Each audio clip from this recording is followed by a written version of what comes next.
Hello everyone, this is Fieldmaster Viktor Neustroyev. I'm back and we may continue our webinars. Today our webinar will be devoted to how to transform your advantage into a strong kingside attack. However, right now we are waiting for more attendees to come, so while we are doing it, please, if you attend the webinar for the first time, introduce yourself.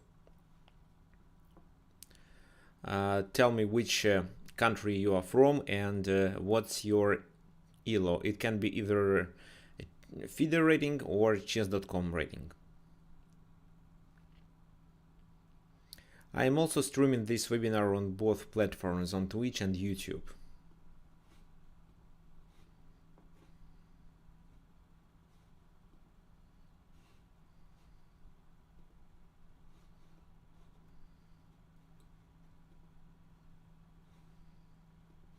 Also, please let me know if the sound and video quality is good.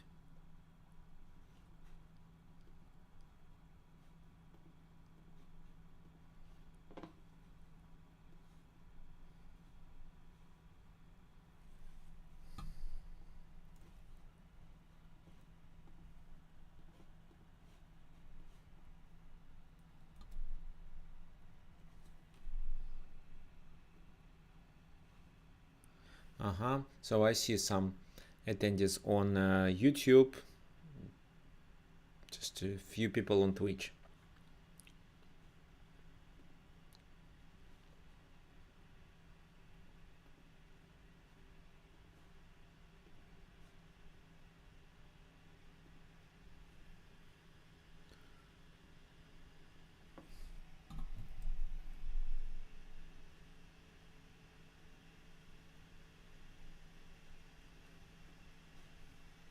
Okay, fine. Let's start anyway. So today I prepared 3 games for you to that we are going to analyze.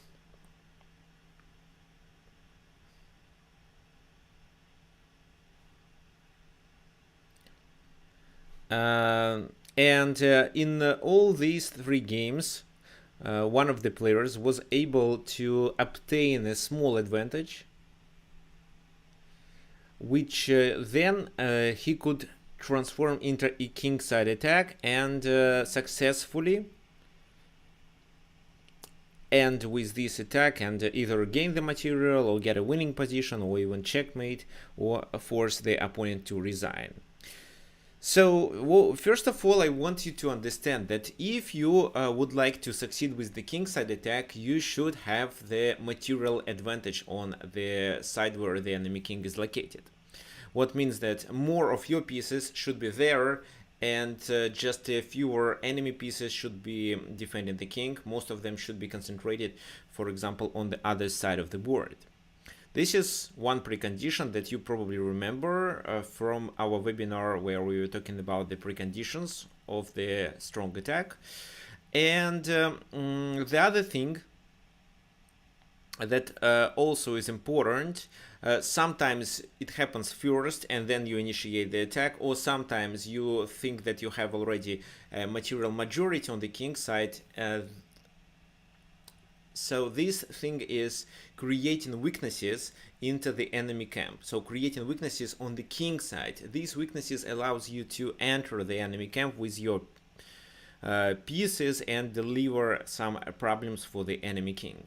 What does it mean? It can be double pawns, it can be just weak squares that your pieces may occupy. Okay, so let's start. 3 games I prepared for today. In one of the games, in the first games, the game between Rustam Kasimjanov and Vishy Anand, Vishy was able to take the advantage of his pawn majority on the king side, and with this pawn majority he tried to weaken the enemy king's pawn cover. No, he destroyed it and was able to initiate a strong attack. In the second game, it's the game between Sergei Karakin and Luke Van Velde. A stronger player in that case, it was Sergei Kurakin. White has pieces majority on the king side, but and that was a decisive factor. However, first he did close the position on the queen side, and but the enemy pieces had to stay there. And the third game is the game between Alexander Grishchuk and Gata Kamsky, where Alexander created weak squares on the king side and was able to initiate a strong king side attack, even having only 3 pieces, due to bad pieces coordination of his opponent. Okay, let's start.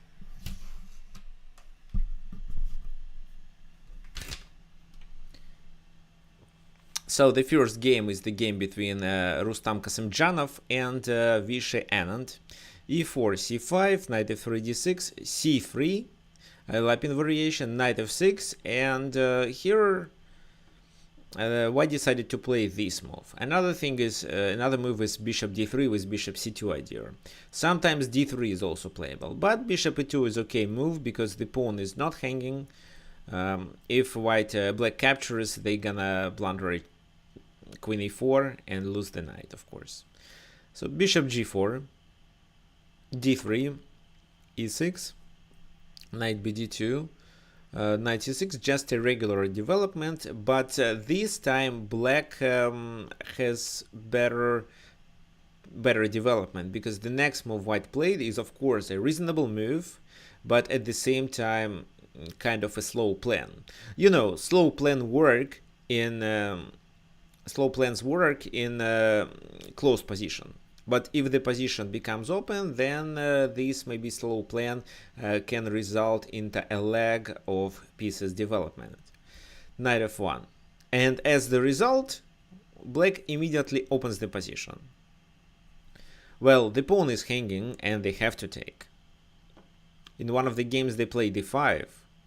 I mean, there was a game where white played e5 and then the pawn became a weakness. For example, playing d4 is a mistake because white is likely to lose all the defenders of the d4 pawn.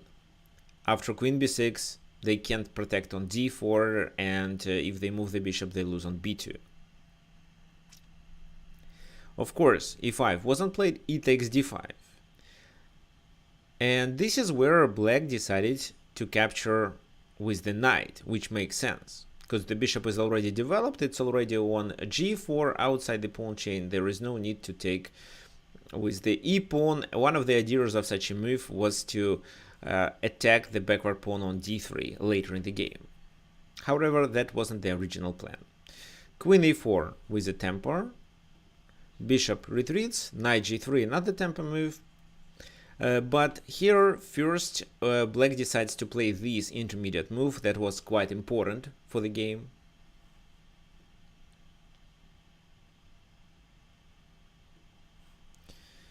And white queen retreated to d1. That was a mistake. There was a better move, this. And after a6, they could play queen b3, and the main idea is that the knight on b6 is not protected. For example, bishop is hanging, bishop g6, castle, bishop e7, and white could play bishop g5 to be able to exchange like that. And if queen g5 here, then it's queen b6 on that side. For example, if black doesn't accept, doesn't take on g5 but castles, then this knight comes to e4, and white doesn't experience any problems with their with the space and their development. So queen b5 was a better move. However, in the game it was queen d1, which resulted into a tempo loss later in the game. Bishop g6 castle, bishop e7, a4, trying to chase the knight, but that's fine.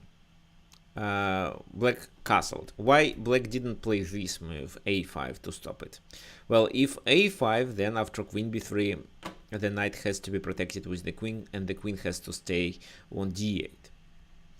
Castle, a5, knight goes to the center, queen e4 back, queen c7, And white tries to get rid of their backward pawn by playing d4 move. C takes d4, knight takes d4, knight takes d4, and queen takes d4. So the position got simplified, but black has only active pieces.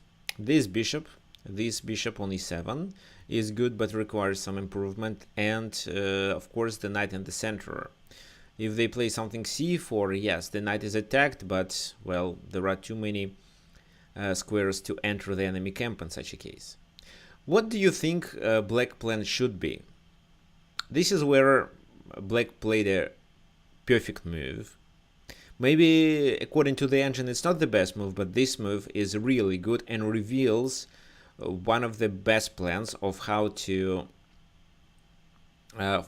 start the attack in case if you have a better development and pawn majority on the king side. So here, pawn majority was the most important factor that allowed black to start the attack. Can you please guess the next move of black?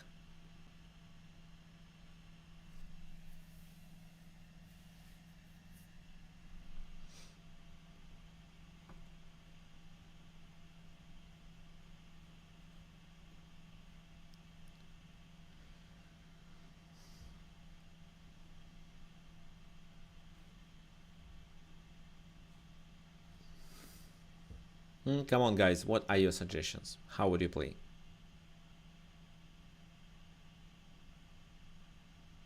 Bishop c5. Well, bishop c5 and rook fd8, two moves. Well, bishop c5 makes sense, but what then? Let's say they can continue even with queen h4. Rook fd8 seems a better move because at least you create a threat of knight b4.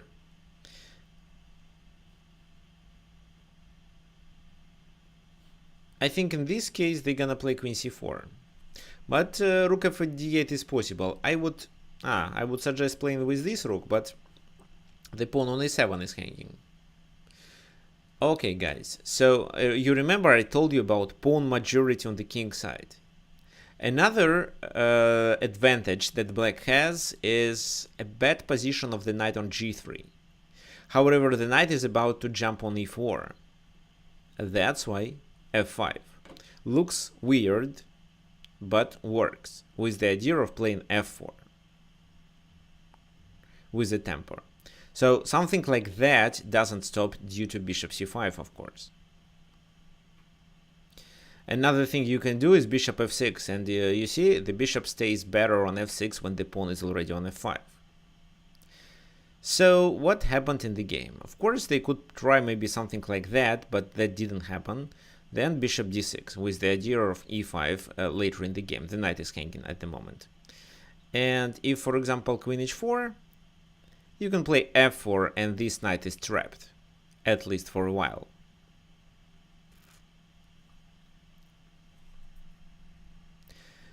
If, for example, instead of this move, they decide to suggest to exchange the queens, then f4, the knight has no squares. If it goes there, then queen takes queen, and the knight is hanging. So first queen takes queen, knight takes queen, and knight h1. But in this position, I'm sure you understand that black dominates in the game. They can, for example, continue with bishop c5 and then push the pawns. Or maybe rook d8 first. The knight on h1 is a really bad piece. However, maybe this is what white should do instead of what they played. They played queen a4. Rook a to d8. Then rook d1. Maybe that's not the best move. It was better to locate the bishop on f3 to stop the f-pawn. f4. Knight comes to the center. And in this position, one of the main ideas was to activate the queen. So with this move, you provoke the knight to move to the center, where it becomes the object of the attack, and you can join the queen to the king side quicker.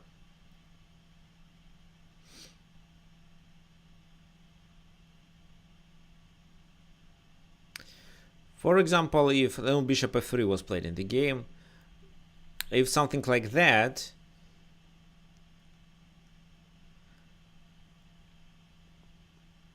well, you can maybe just deliver this check, and if knight c5, it's queen e2, which is quite dangerous.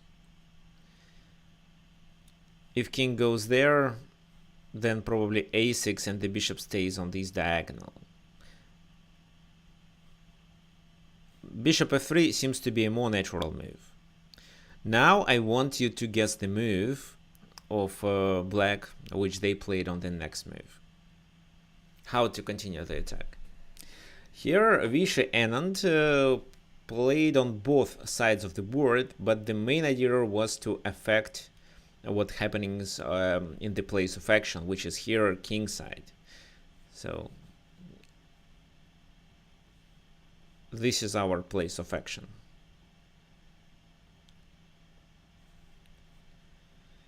How would you play if you were black?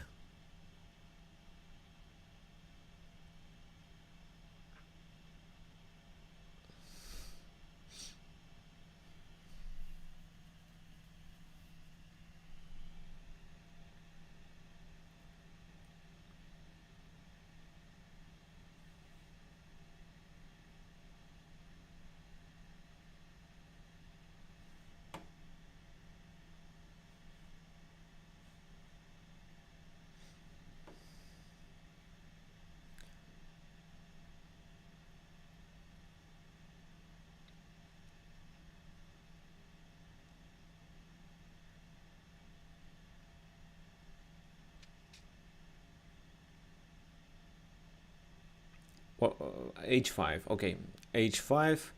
Well, H5 probably has the idea of playing G5, G4.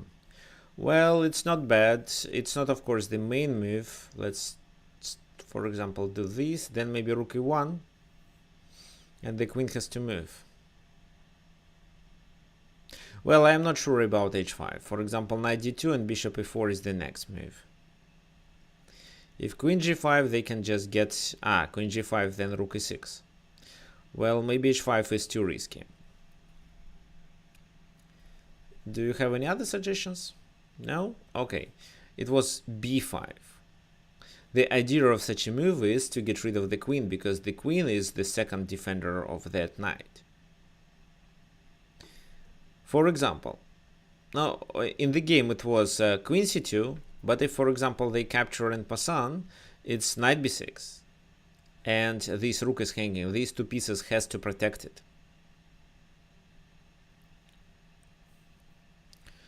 For example, Rook D8, Knight takes A4, and that was the best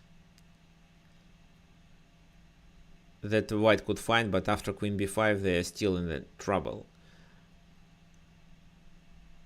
E5, Rook D1, Queen B3, threatening to take there, and then the rook. Okay, 1 A5, and this is where black is winning because of the extra queen. What else? Queen takes B5, but Queen B5 just Bishop E4, and something like that doesn't work. Here you have a tactical strike.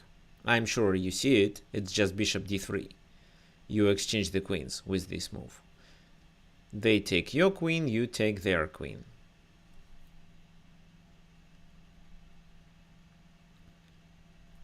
If something like that, then instead of taking that queen, you can just retreat. And the queen is almost trapped.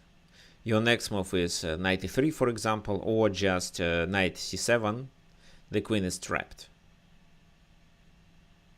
No, not Knight C7, queen comes to E5. But Knight E3 I think is enough. So B5 was actually a clever move. The only way to play was Queen C2. However, now black takes the advantage of this pin, and they play Knight F6. Of course, you may say, okay, but wait, this is what allows white to unpin with Knight F6. Yes, and this is what exactly happened in the game. However, now the center is cleared, and we can start pushing the pawn. So the queen is hanging, Queen B3, Rook takes D1, Queen takes D1, rook d8 with a temper, and after queen comes to e2, it's also bishop d3 to chase the queen away. Now, when the queen moved away, you can definitely realize that black dominated in this position. So please consider the next move that black could play in this position. They exchange a lot of material, but these two pieces are not developed yet, and black dominates in the center due to their pawn majority. Their pieces are also centralized.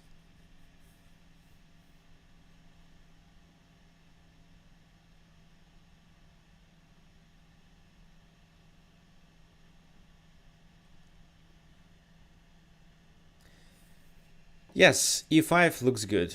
e5 with the intention of playing e4. Well, if something like that, which makes sense, e4 cannot be played right away, because right now we are threatening with e4. Bishop takes pawn, bishop takes bishop, queen takes bishop, rook d1. After h3, rook d1 is not a checkmate in that variation. So probably h3 was a better move, and then a6, then bishop c5, and at a certain moment of the game e4 with the idea to pin. However, Rustam Kasimdzhanov decided to simplify the position and played bishop e2 to exchange. Bishop takes bishop, queen takes bishop. You see, we have only 3 pieces to attack, but the pawns. e4. The back rank is weak. g3. How would you continue?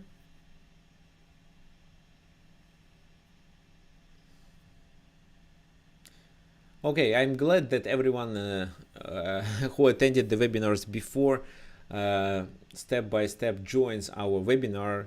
I'm sorry guys about the mailing, so you don't get any notifications by email about the webinar, but the next webinar will be next Sunday, same time as today. Try not to miss it.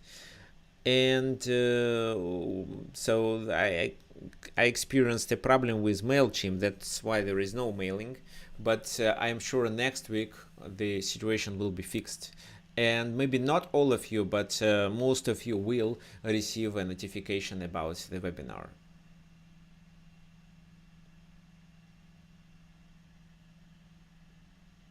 So all of you suggest f3.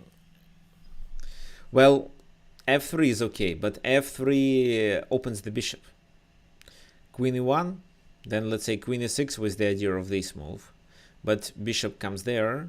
And what? Yes, black is definitely better, but what exactly to do to succeed? It's not clear from this position. Looks like they can successfully blockade our pawns with this bishop. And we probably may exchange it with these moves, but what it gives to us? Not sure. That's why in this position, Anand played a better move. He played e3. If something like that, then queen g6 is enough. And after king takes, it's just these. So what's the idea? If queen takes, it's a check there, and queen comes to d3 with a checkmate, of course. If king takes instead, then bishop c5, and it's almost checkmated. So for example, king f1, queen g1, and if this move, then rook d3. So they have to block, but then you just take the advantage of this pin. The best thing they can do is to sacrifice the queen, but you understand that this is a winning position, of course. So g takes f4 is a mistake. Instead, f takes d3 was played in the game. And here our task is not to open the bishop. f3.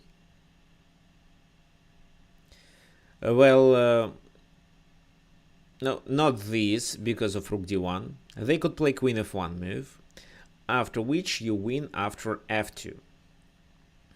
Why? Well, I don't think that such move like king g2 makes sense in this position. For example, king g2, it's just queen c6. And after king takes, they lose their queen after rook f8. I don't think that king h3 deserves attention, because then just queen f3 and it's gonna be checkmated soon. or you can continue with rook d1 and then promote. So queen f1, queen takes f2, that makes sense. But then rook d1, king g2, and now queen c6, forcing the king to come to h3. Queen e6, they have to go back. Everything else is too risky. For example, this is risky due to queen there, and after king g3, bishop h4, attacking the king and the queen together. So here king goes back, then queen e4, king h3, and in this position you can play both rook d5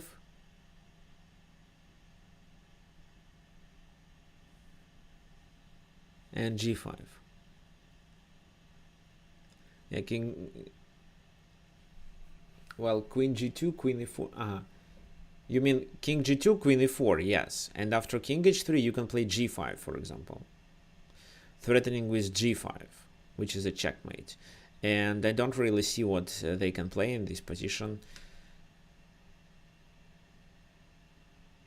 No, g4 doesn't make much sense.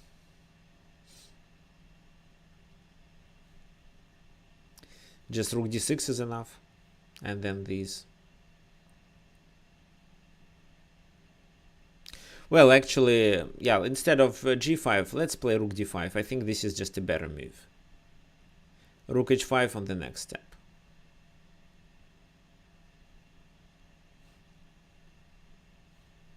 For example, queen e2, rook g5 right away. Then rook g6, rook h6. Because these pieces can't participate in the game. The king has to defend alone.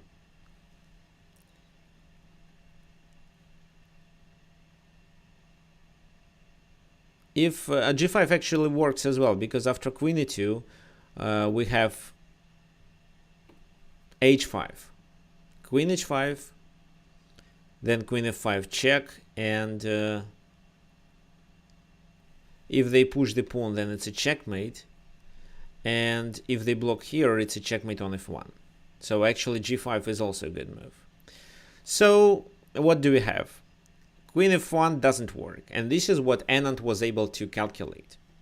Instead, in the game it was queen b5, but after f2 it's still a problem, because if king comes there, it's rook d1 with a check, and then the pawn is promoted. That's why king g2.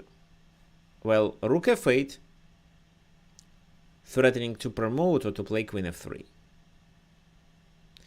However, queen d5 check, king has to move, and this is the next move, so white has to block it to prevent the pawn from promotion. What do you think? How black should play in this position?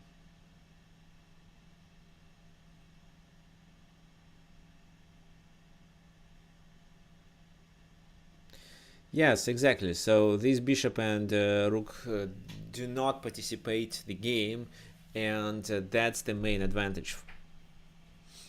No, and of course the king is weak.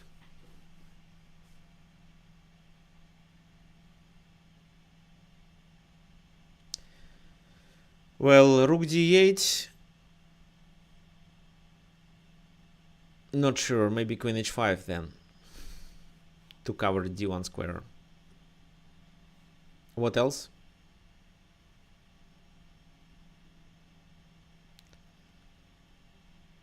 Okay, let me help you. It was queen h6, with the idea of playing queen h3. How to defend? If, for example, this move, which makes sense, of course, then queen g6, threatening to take, and if the queen somehow tries to protect, then queen enters d3. So the light squares are weakened. For example, bishop d2, queen takes g3, queen g2, queen d6, threatening with a mate. And actually, queen takes bishop, so the game is over. Oh, h4 wasn't played in the game. What else they can do? Well, they can probably continue with this move. If this move is played, it's just queen a6, and then f1. Actually, it's a checkmate. c4, queen takes c4. So queen h6 is a sneaky move. These and these are two ideas which white cannot get rid of simultaneously. So in the game it was bishop d2. They allowed black to play queen h3, and after queen g2 just queen f5, threatening with this move. Well, instead of queen f5, queen d7 was good enough, for example, but queen f5 was okay. Then, for example, if this move, king e2, which is the only way to protect the d3 square, then queen b5 and the pawn is promoted. So let's go back.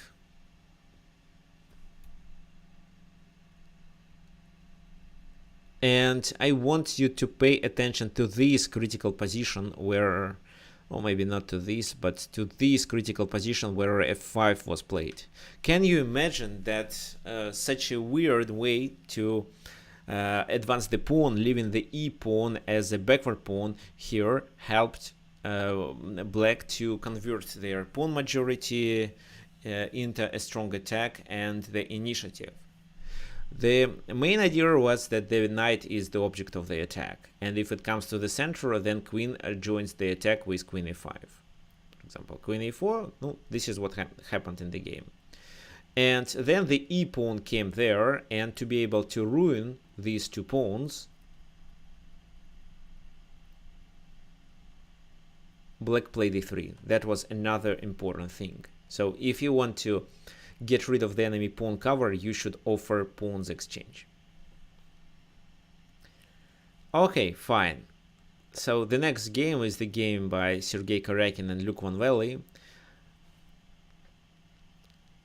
The game was calm, and white had some advantage, but that was small advantage. However, they were able to concentrate their pieces on the king side and initiate a strong attack because black were stuck with their pieces on the queen side. e4, c5. Well, just a sec.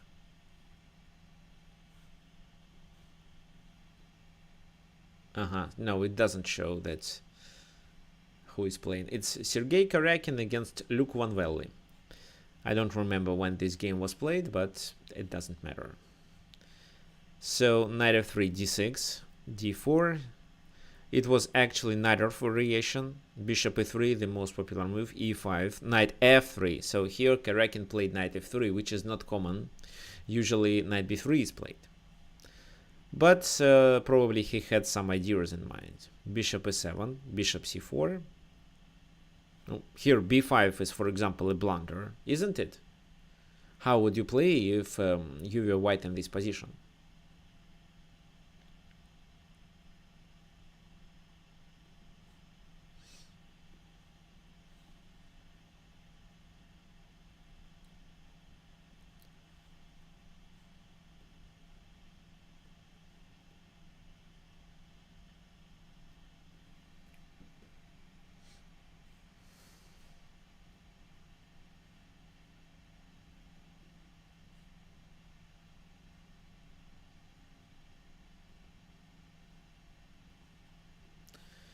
Bishop f7, then knight g5, and what it allows you to do: bishop f7, king f7, knight g5, let's say king e8, for example.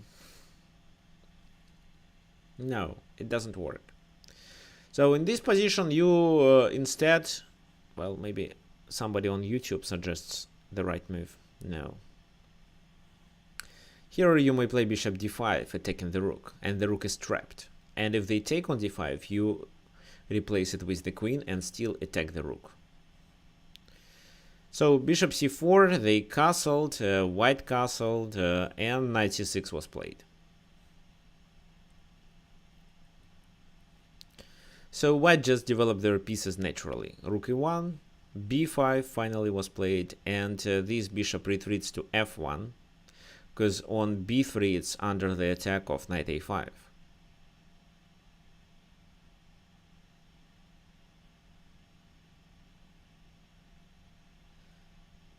Rook b8.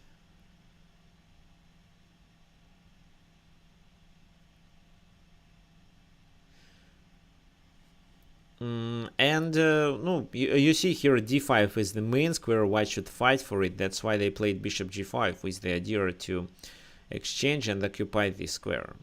However, black doesn't want to exchange their knight for the bishop, but they want a bishop for a bishop exchange. That's why they play knight g4. And this bishop is actually bad.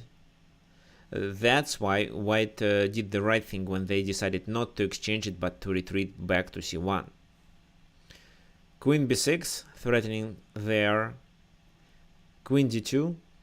And now knight comes back to f6. However, h3 to stop bishop g4. Instead of h3, actually, it could make sense to play knight to d5. Knight takes knight, pawn takes. The pawn structure changed. So now knight comes to a5, and the d6 is no longer a weakness. But with such a move like queen b4, white could have some tactical ideas. One of them is knight e5, the other one is a4 and a takes b5, what makes this knight on a5 the object of the attack, because then the rook joins the attack of this knight. That was better, but however white didn't notice it. Instead they played a slow move h3, rook e8, queen comes back to d1 to release the bishop, h6, and white has only one clear plan. They should jump with their knight to d5, exchange, and somehow try to activate pieces or take the advantage of the enemy pieces being passive. For example, the knight goes to a5, where it's which is not a good spot for that knight. But there is no need to play knight d5 right away. You can just play b3, for example, to prevent knight a5, knight c4 activity in future. Bishop f8, a4 to provoke them to play b4. That was actually a good idea. This is how Karakin tried to close their position on the queen side. Knight jumps to d5 now. Of course, knight takes knight, pawn takes d5, and this knight comes to a5. Bishop e3. Then that was a critical moment of the game. Here, black should retreat with the queen. It's obvious. Oh, well, they have f5 as a plan, but first they need to retreat. What do you think? Where this queen has to move to?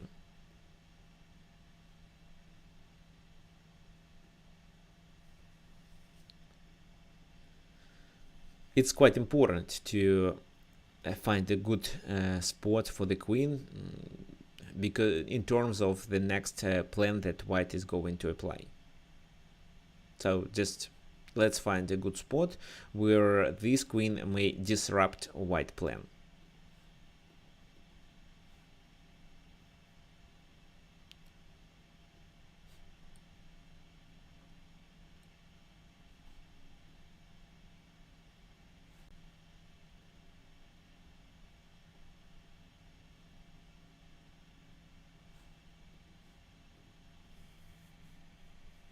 Any suggestions, guys?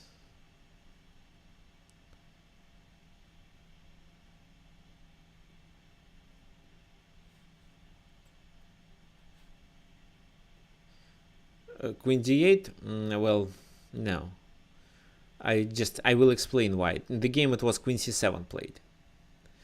And queen c7 and queen d8 are both bad. The right plan was queen b7. Why queen b7? Now, to understand it, let's make queen c7 on the board.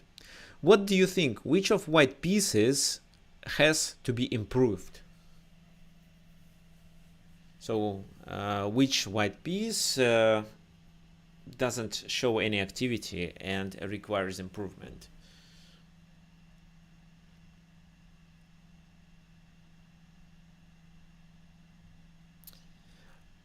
In terms of dynamic possibilities of white pieces. So, for example, if you say the bishop on f1, no, it's not, because the bishop can jump to d3, it can move to d3 or c4 maybe at a certain moment of the game. So, and initiate the attack. Rook a1, yes, but you can't improve it right away. So it's definitely the knight on f3, because it has no squares. Even if you move it there, it's not doing there. So bishop e7 and you have to retreat. Knight d2, this is what was played in the game. Then knight comes to c4, for example, or maybe not. Depends on the next plan. So if the queen was on b7, knight d2 was impossible, would be impossible because of the pawn hanging on d5. This is what Luke Van Velde didn't realize and played queen c7, f5 now, knight comes to c4, and this is where they played a mistake. They played bishop to e7 move. Let's decide what else they could do. They could, for example, capture there, and then maybe continue with f4, but f4 is always a blunder. So actually that was one of the reasons why bishop e7 was played, to close the e file. So just taking there and then moving the queen to f7 was still okay.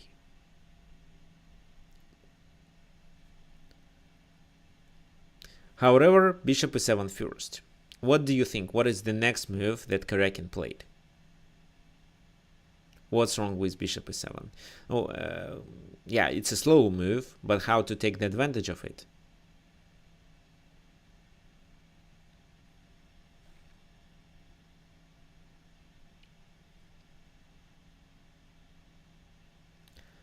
g4. Well, g4, f takes g4.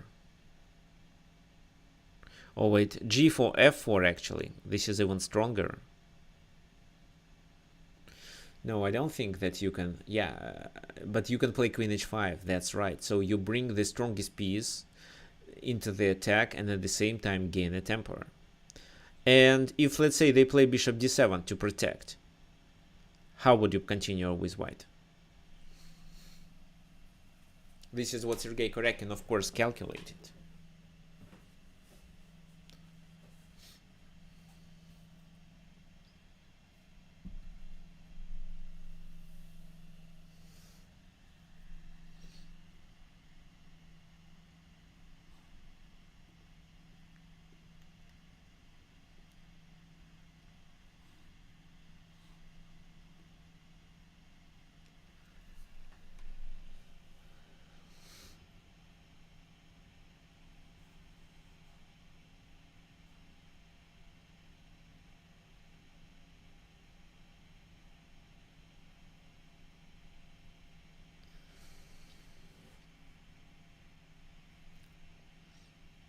Well, rook d1 is too slow. Queen g6?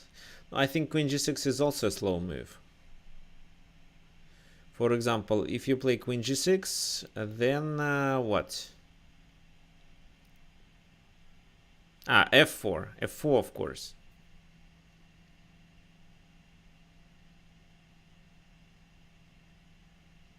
Well, f4 is risky. No, not f4.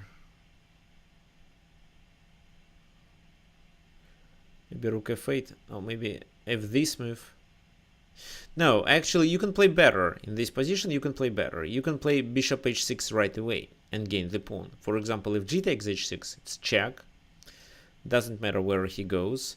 But then you join the bishop to the attack.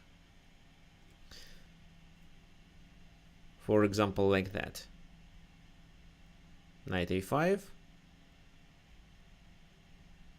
And bishop comes to g6 with the idea of a mate. So if they take, then you are able to join the rook into the attack with rook a3. So first we need to take the pawn on f5 to stop f4, and then rook a3 will work. So bishop h6 works after that.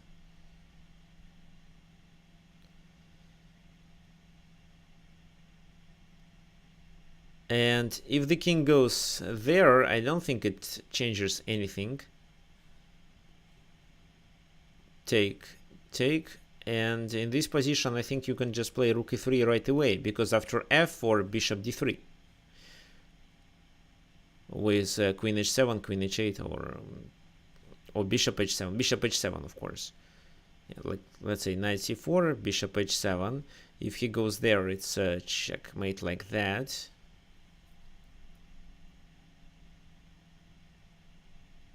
If he goes to f7, it's a checkmate in 2 moves. So bishop h6 was dangerous. This is what black noticed and played rook f8. Knight takes a5, queen takes a5, and bishop h6 anyway. In this position, black didn't calculate this variation up to the very end and considered that the best that white can find there is a perpetual check, but no. White was able to finish the line in their mind and realize that actually white is winning here.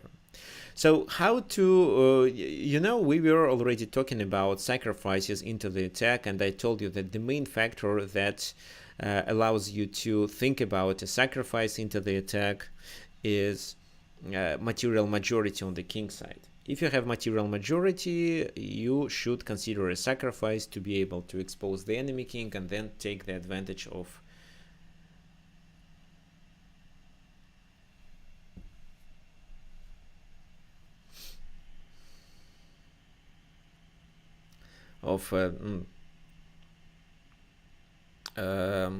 the weak king.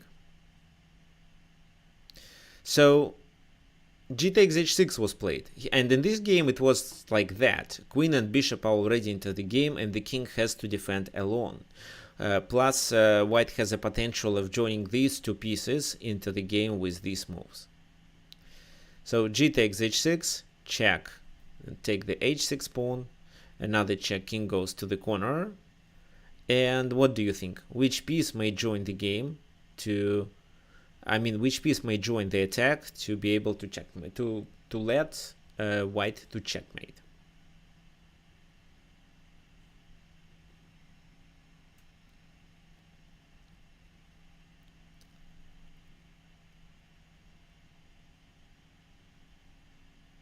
The rook.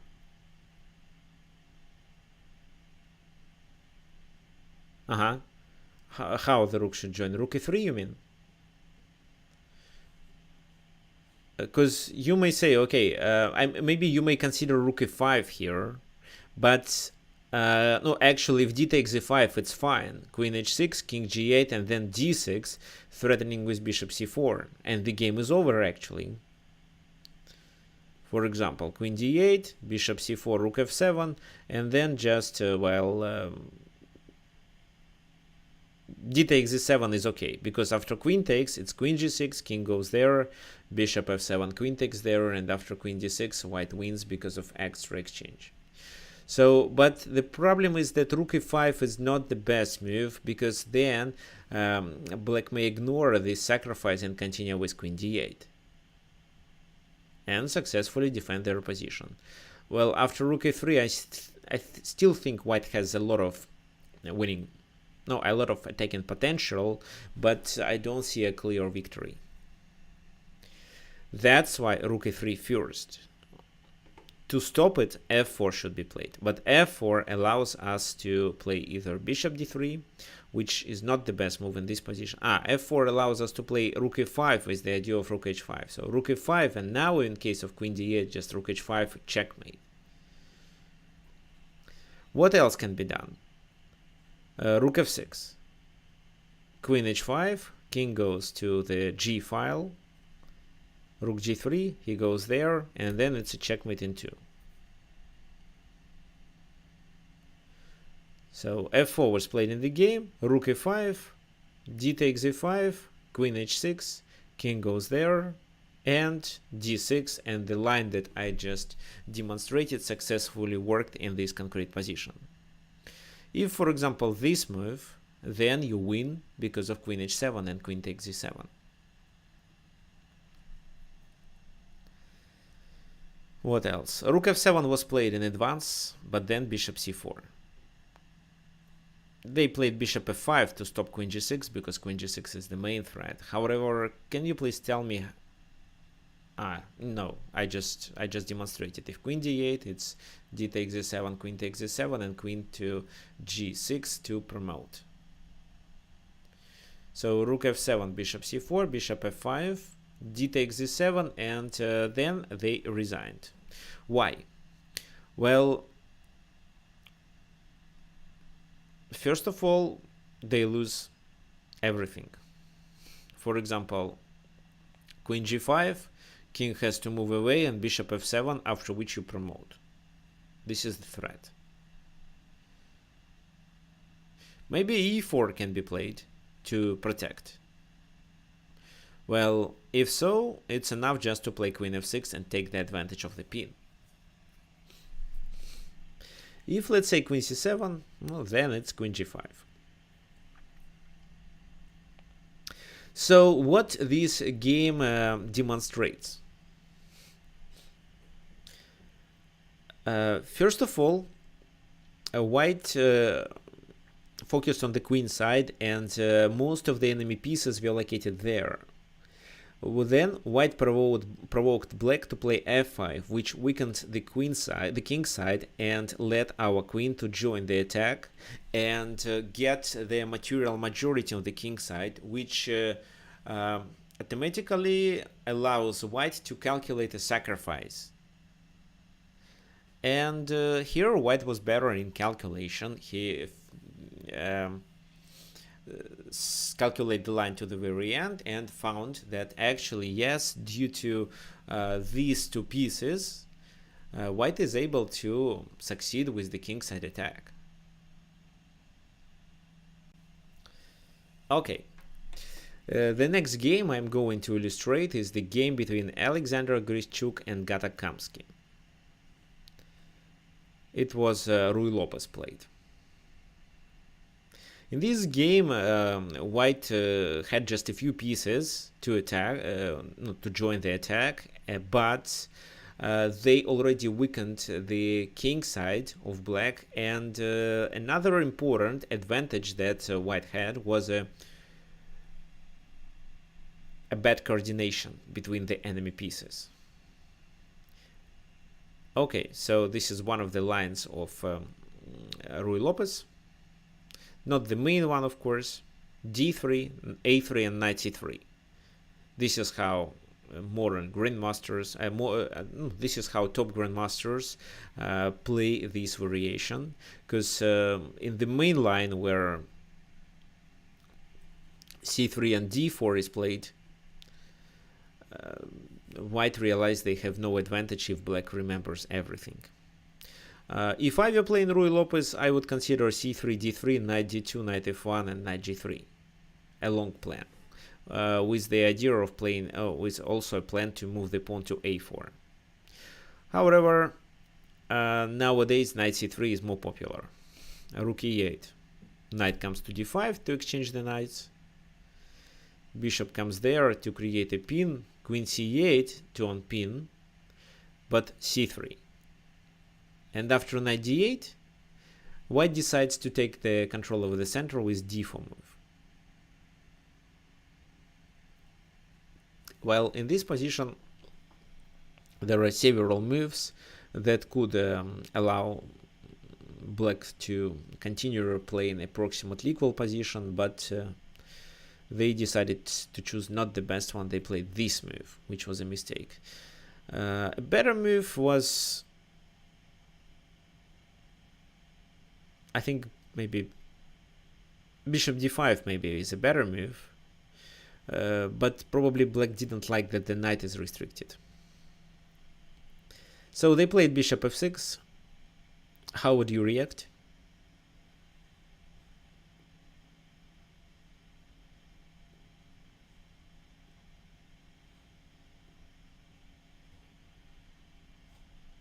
Guys, what you can suggest for white in this position?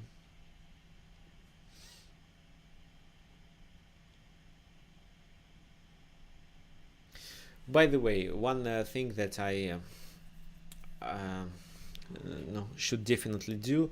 So I am creating a new mailing list with reminders of the webinar. So, and if you would like to be a part of it, please email me at tricksofchess@gmail.com, and I'll add your email address to the mailing list so you get all the notifications.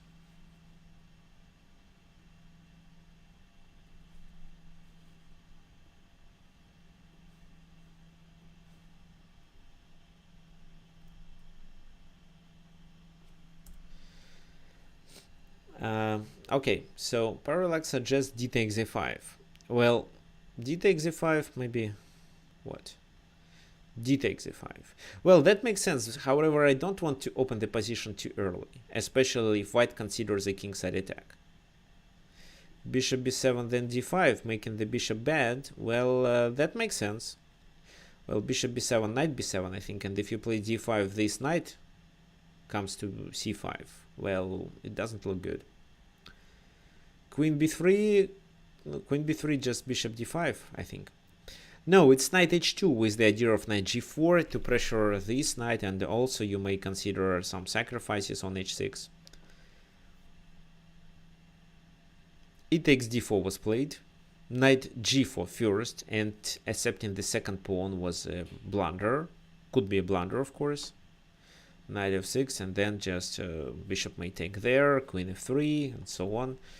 This is where black is in trouble, so they didn't play it. Instead, they decided to exchange the bishops. C takes d4, because if now bishop takes, the rook joins and attacks the backward pawn. But bishop d5, e takes d5. Now the knight is trapped. Rook e1, queen e1, king f8. Maybe it was better just to play queen d7, but king f8 looks like a normal move. Bishop takes g5, h takes g5, and what do you think white should do in this exact position?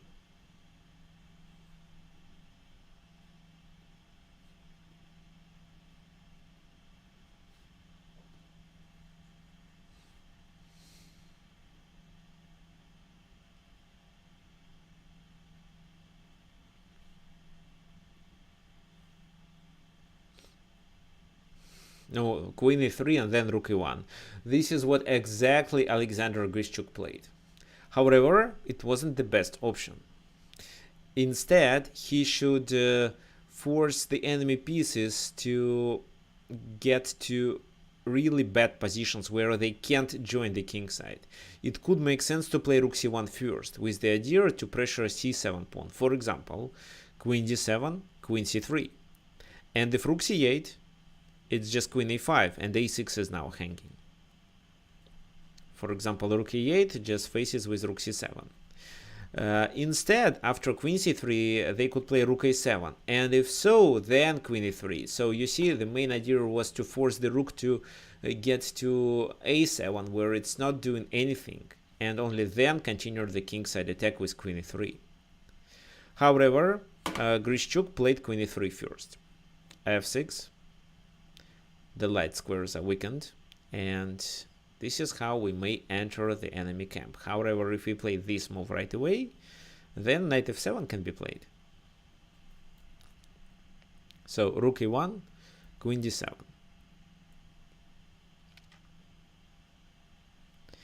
How to continue in this position? What do you think? What white should do?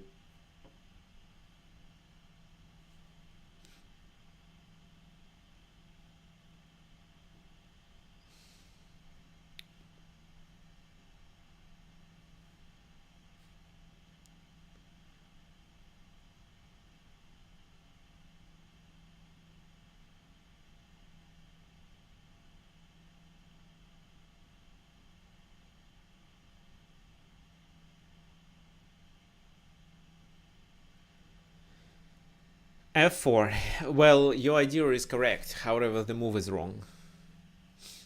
Queen d3. No, queen d3 in this position, then knight f7 is still okay. And if you enter their camp, it's rook e8. And this is where the problem is that you just don't have enough material to checkmate or to create something dangerous on the king side. So queen d3 doesn't work. f4 looks good, but you can start with not f4 but h4. This is what Grishchuk played. And I'm sure you understand the knight is not hanging because of this checkmate. And the main idea is that with h4 you do not close this diagonal. For example, after g takes h4, which wasn't played because it's a blunder, white may sacrifice the knight, g takes f6, and play queen h6. So something like that is a blunder due to rook e8, distraction. And if king goes there, then you take on f6, and while the rook stays there and doesn't participate in the attack, you can just get your rook and checkmate. For example, queen f7, queen g5. Now this move is still a blunder because of rook e8, so king f8, queen h6, king g8 again, and with rook e4 you are able to win the game after rook g4. Well, for example, this, queen h4, and then rook g4 on the next move. Because if something like that, rook g4 anyway, and your next move is queen h8. So this attack is deadly. That's why after h4 they can't take. The only thing they can do is to play knight f7 to protect on g5 and to attack our knight on g4. But for this move, Grishchuk prepared another tactical strike. He played queen e6. Because now if the game passes into the endgame, which was his original idea, it's really difficult for black to defend. For example, knight h6, knight e3, g takes h4, rook c1, c5, well, d takes c5, and I can make a few more moves to demonstrate that this is a terrible position. This knight is restricted. The rook is more active than this rook. As for the material, it's equal for now, but actually these two pawns are the objects of the attack, and white is likely to exchange the e6 for these two. So this endgame is in white favor. That's why black decided not to pass the game into the endgame and play this move. Well, how to play? What do you think?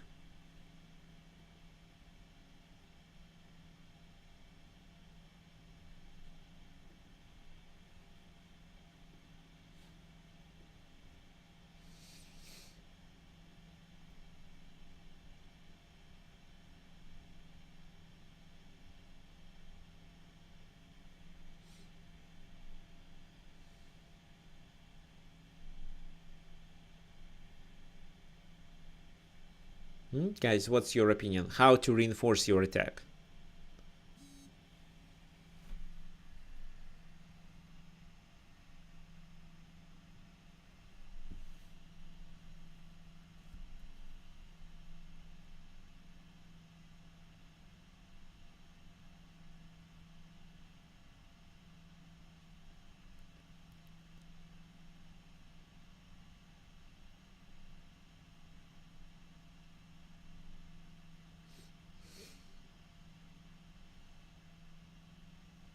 Knight f6, no, knight f6 I think doesn't work here. Let me explain. Knight f6, then g takes f6, queen takes f6, and after rook e8 these checks are unavailable. No, it's h5 with the idea to play h6. Oh, queen e6 was still the best, but now queen e6 is more in white favor because at least the h pawn is alive. So they played f5 and blundered something else. It's easy to blunder when you are under the pressure, and that even happened to Gata Kamsky. What do you think? What happened then after f5?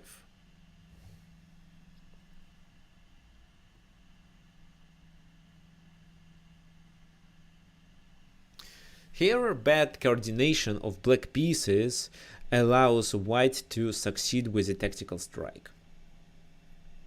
What tactical strike I'm talking about?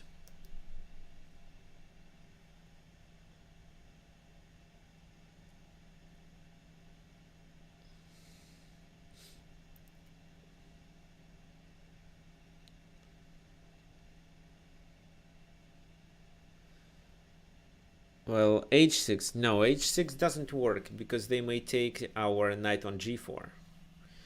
Let me demonstrate it. If you play h6, they take here, and then what? h7, but you are unable to promote. Queen e6, d takes e6, and king e7. This is how he stops the pawn. So not h6. What else?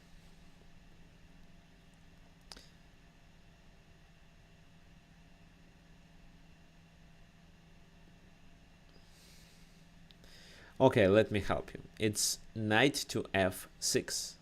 Here it works. Why? First of all, if this, then after d takes e6, you are threatening to do e7, to play e7 and gain the rook.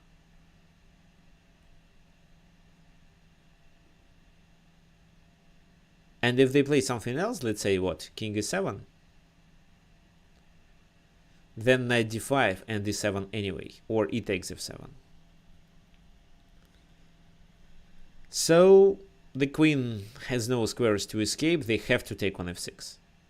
And then queen takes f6. But comparing to the previous position where knight takes f6 was suggested, here the pawn is already on h5 and you are threatening to play h6.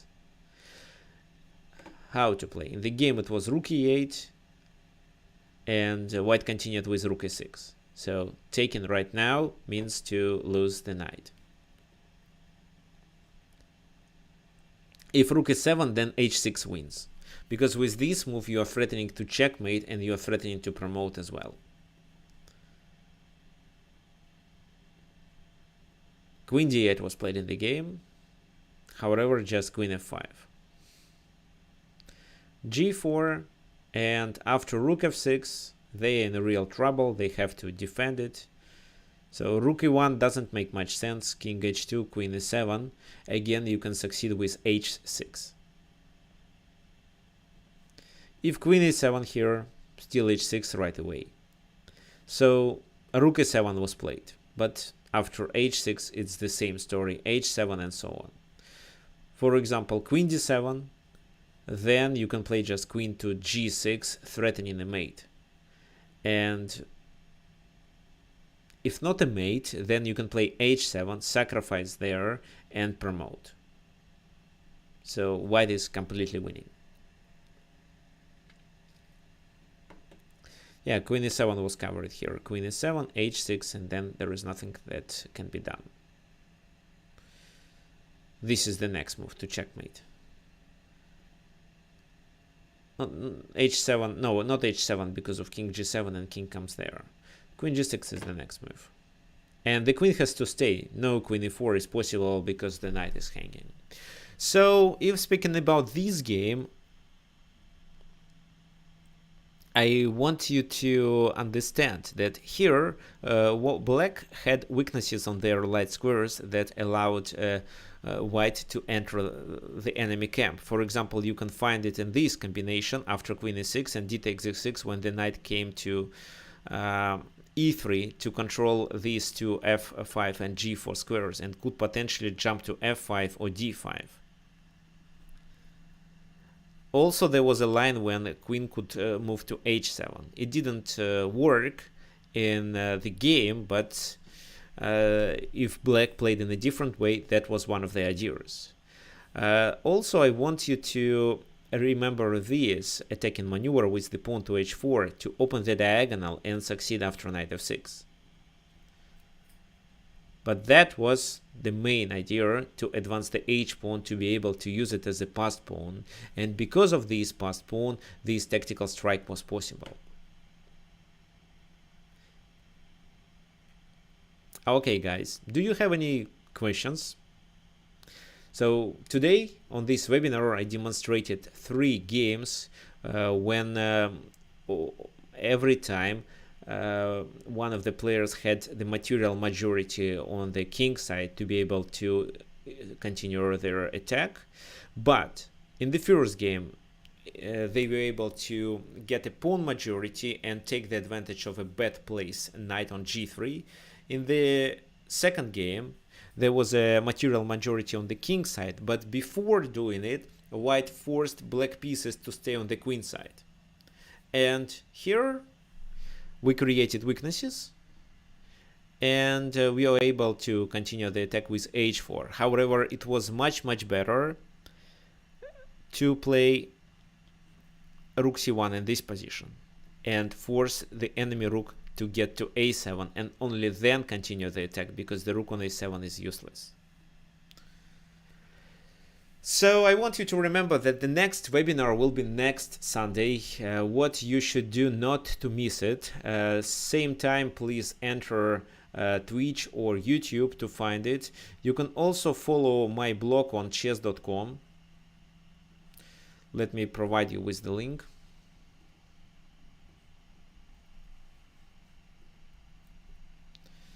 This is the link.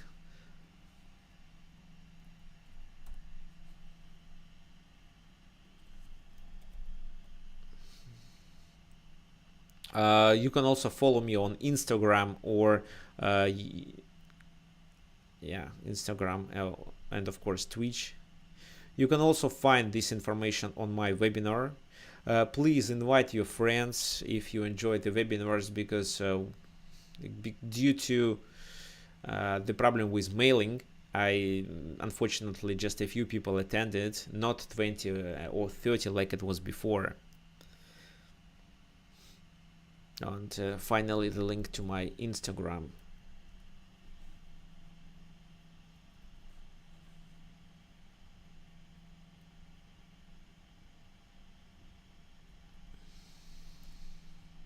As for my email, it's tricksofchess@gmail.com. I can message it again.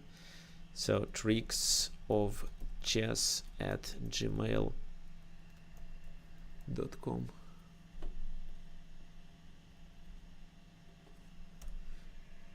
tricksofchess@gmail.com. So I wish you good games, and I'm sure that by learning something on the webinar you will improve your chess performance. So hope to see you on my next webinar next Sunday. Good luck. See you then.